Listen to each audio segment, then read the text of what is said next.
ये सभी पार्टियां जो है जातिवादी पार्टियां हैं और इन्होंने जातिगत कानूनों को बढ़ावा दिया है और असमानता को बढ़ावा दिया है। इस कारण इतने दिनों बाद भी लगभग 75-76 साल बाद भी जो है अभी तक समानता कहने को नहीं आ पाई है, जैसा कि ये लोग कर रहे हैं। और एक झूठा असमानता का इन लोगों ने फैलाव कर दिया है और जो सामान्य वर्ग के लोग हैं उनके हक को ये लोग मार रहे हैं। हमारे मोर्चे पर अब जनता विश्वास करेगी, क्योंकि जनता ने देख लिया कि ये जो कांग्रेस, भाजपा, सपा आदि जो ये दल हैं उनके चुने हुए प्रतिनिधि समानता की बात नहीं करते हैं और जनता का विश्वास इनसे हट गया है। नमस्कार दोस्तों, समाज सेवी संस्था Anupama Rai Dandotiya welfare foundation ARD news में आपका स्वागत है। दोस्तों, आज एक बार फिर भारत में फैली कुरीतियां को लेकर हमारे साथ में हैं हरेन जी, जो लखनऊ से आए हैं और उन्होंने एक पार्टी का भी गठन किया गया। उनका कहना है कि समाज में और देश में फैली कुरीतियों को मिटाने के लिए उन्होंने प्रण लिया है। तो उनके प्रण के बारे में उनसे ही चर्चा करते हैं कि उनका क्या कहना है।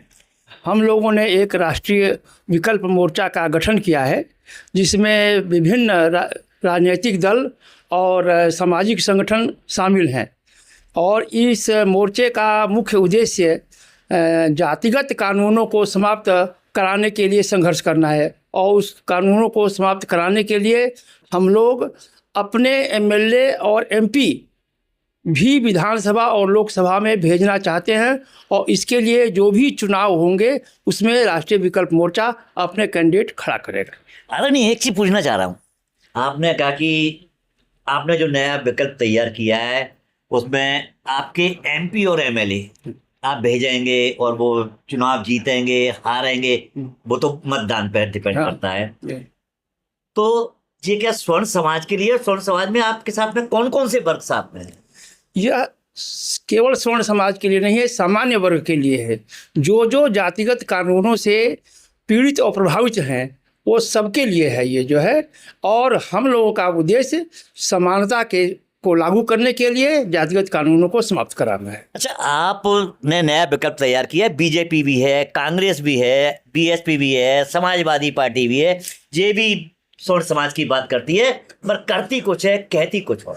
ये सभी पार्टियां जो है जातिवादी पार्टियां हैं और इन्होंने जातिगत कानूनों को बढ़ावा दिया है और असमानता को बढ़ावा दिया है। इस कारण इतने दिनों बाद भी लगभग 75-76 साल बाद भी जो है अभी तक समानता कहने को नहीं आ पाई है, जैसा कि ये लोग कर रहे हैं। और एक झूठा असमानता का इन लोगों ने फैलाव कर दिया है और जो सामान्य वर्ग के लोग हैं उनके हक को ये लोग मार रहे हैं। अच्छा, कौन मार रहा है? क्योंकि सामान्य वर्ग के सांसद, विधायक, मंत्री, मुख्यमंत्री, प्रधानमंत्री, जज, IAS अफसर, IPS अफसर कोई भी नहीं बोलता सामान्य वर्ग के लिए। फिर आप किस वर्ग के से MLA लाएंगे, किस वर्ग से MP लाएंगे, कैसे संसद में, विधानसभा में पहुंचाएंगे? ये जो राजनीतिक दल हैं, जैसा कि आपने नाम लिया, भाजपा, सपा, कांग्रेस, बसपा और जो भी हैं, इनके चुने हुए प्रतिनिधि तो नहीं बोलते हैं। और जहाँ तक आपने कहा इनके हमारे जो अफसर, जज, तो उनको तो बोलना ही नहीं चाहिए। उनको बोलने का कोई मतलब नहीं है, उन्हें राजनीति से दूर रहना चाहिए। लेकिन आम जनता और सामाजिक संगठन जो पीड़ित हो रहे हैं वो बोल रहे हैं। नहीं, मेरा ये कहना है कि जो ब्राह्मण समाज के, क्षत्रिय समाज के, वैश्य समाज के अभी सांसद हैं, विधायक हैं, मुख्यमंत्री हैं, जनता उन पे ज्यादा विश्वास कर रही है, आप लोगों पे नहीं। फिर आपका मोर्चा कैसे, क्योंकि सामान्य वर्ग के लिए काम कर पाएगा? हमारे मोर्चे पर अब जनता विश्वास करेगी, क्योंकि जनता ने देख लिया कि ये जो कांग्रेस, भाजपा, सपा आदि जो ये दल हैं उनके चुने हुए प्रतिनिधि समानता की बात नहीं करते हैं और जनता का विश्वास इनसे हट गया है।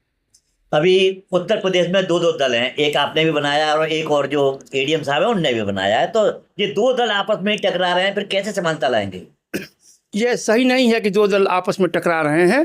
अभी ये मोर्चा बना हुआ है, ये संभव है कि दोनों मोर्चा में हम लोग के एक संयुक्त हो जाएंगे, विलय हो जाएंगे और दोनों में आपसी सामंजस्य बैठेगा।